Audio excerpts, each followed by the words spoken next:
Have you ever pondered the reason behind our ancestors' significant efforts to construct enormous stone structures in seemingly arbitrary places? The answer may lie in the invisible rivers of electricity and related earth energies flowing beneath our feet. Telluric currents and their mystical dance with megalithic sites.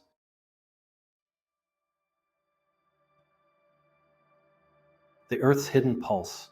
Imagine the Earth as a living, breathing entity, its lifeblood pulsing through unseen channels. These are telluric currents, natural electric currents, that flow both on the surface and deep within our planet. Like the ebb and flow of tides, these currents follow diurnal patterns, surging towards the sun during daylight hours and retreating to the geomagnetic poles at night. But what if our ancestors knew about these currents long before modern science discovered them? What if the megalithic structures scattered across the globe are not just remnants of primitive rituals, but sophisticated tools designed to harness the Earth's energy?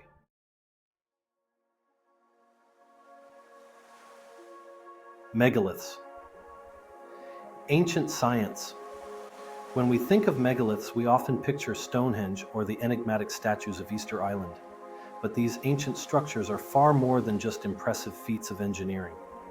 They are potential gateways to understanding a lost science of energy manipulation. To appreciate these sites, we must first understand megaliths. Megaliths are defined as large stones used to construct prehistoric monuments or structures. These can include standing stones, menhirs, stone circles, and chambered tombs, dolmens. A dolmen specifically is defined as a type of single-chamber megalithic tomb, typically consisting of 2 or more upright stones supporting a large flat horizontal capstone.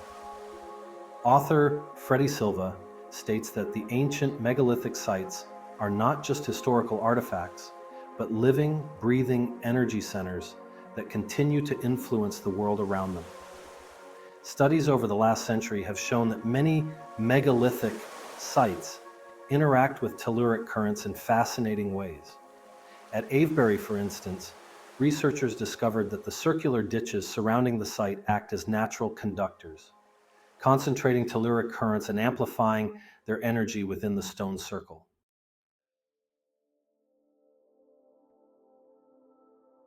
The Quartz Connection. But why did our ancestors choose specific types of stones for these structures? The answer may lie in the rocks themselves.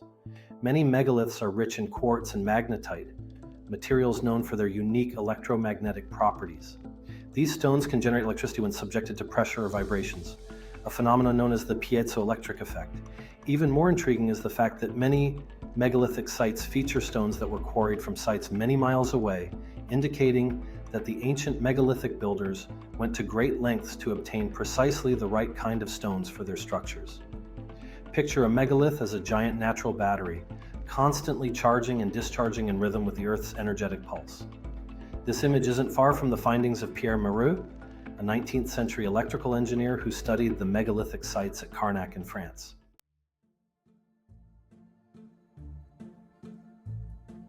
Carnac, a case study in stone power. Mereux's work at Carnac revealed some startling insights. Despite being a skeptic who did not ascribe to the New Age spiritual philosophies popular in his day, Mereux's scientific investigations led to unexpected conclusions.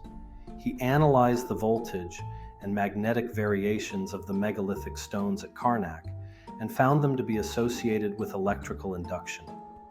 Mereux's findings include the following. The stones emitted energy in concentric circles like ripples in a pond. They seem to recharge approximately every 7 minutes, suggesting a cyclical energy pattern. Different structures serve different energetic purposes. Dolmens function like electrical coils, while stone circles behaved like electrical condensers. The stones produced a pulsing energetic field that carried both negative and positive charges. Mereux's readings of the stones were most powerful at dawn.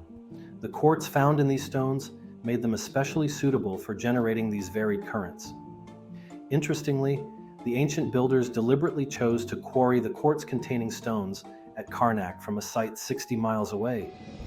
Could our ancestors have possessed a sophisticated grasp of electromagnetic phenomena that we're only now beginning to rediscover?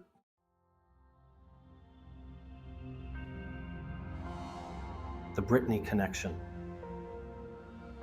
The work of Mereux isn't the only research that points to the energetic properties of megalithic sites.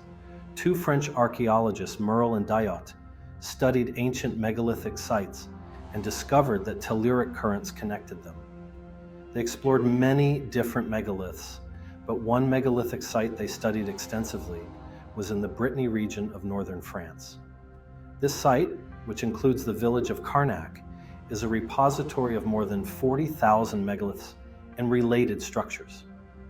Incorporating aspects of these sacred sites, the village of Carnac demonstrates the enduring influence of these ancient structures on human settlement patterns.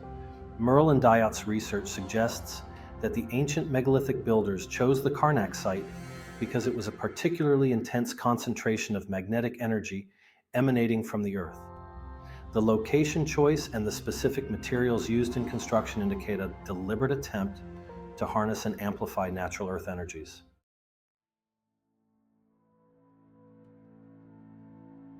Earth Acupuncture, Healing the Planet. Freddy Silva, in his book Portals, Energetic Doorways to Mystical Experiences Between Worlds, proposes an intriguing theory that megalithic sites function as a form of earth acupuncture. Silva suggests that ancient structures were strategically positioned to amplify and direct the Earth's magnetic field, similar to how acupuncture needles balance the body's energy. Silva believes this ancient megalithic practice served as a kind of earth acupuncture that naturally amplified the local magnetic field in order to interface with the energies of earth and sky. This theory suggests that our ancestors were not just building monuments, but creating a network of energetic hotspots across the landscape.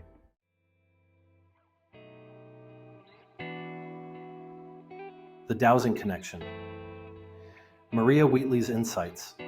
Archaeologists and engineers are not the only ones studying earth energies at megalithic sites. Maria Wheatley, a second-generation dowser and leading authority on the geodetic system of earth energies, brings a different perspective to this field of study. Her father, Dennis Wheatley, is considered one of the UK's top master dowsers, and Maria has continued and expanded upon his work. Wheatley believes that the builders of the ancient megalithic sites were able to detect and harness earth energy.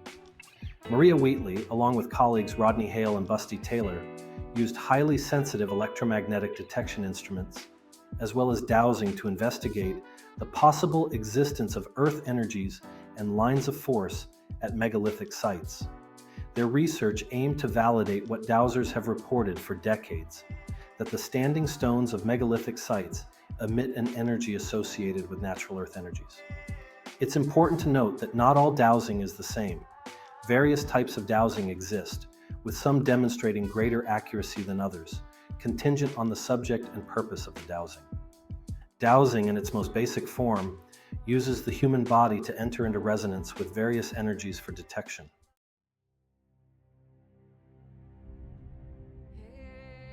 The 7 energy bands. Wheatley, Hale, and Taylor's research revealed fascinating results. They knew that megalithic stones are believed by dowsers to absorb natural earth energies in 5 detectable bands along the face of each stone. Particularly sensitive individuals have reported feeling these energies when placing their hands upon the stones. Using their incredibly sensitive electromagnetic detection instruments, Wheatley, Hale, and Taylor were able to detect these 5 bands of energy along the surface of the stones. But their discoveries didn't stop there. They also detected 2 additional bands of energy above the ground, resulting in a total of 7 vortices associated with megalithic sites. This discovery led Wheatley to draw an intriguing parallel between megalithic sites and the human chakra system. The chakra system, defined in various Eastern spiritual traditions, consists of 7 main energy centers or vortices in the body. Each chakra is associated with specific physical, emotional, and spiritual aspects of human existence. The similarity between the 7 energy vortices detected at megalithic sites and the 7 chakras in the human body suggests a profound connection between these ancient structures and human energy systems. Harry Oldfield invented the aura camera to further visualize this kind of connection. When used to photograph one of these megalithic sites, the resulting pictures revealed a mysterious prism of colors emerging from the site, ranging from red all the way up to violet, exactly the same color sequence that appears in the human chakra system.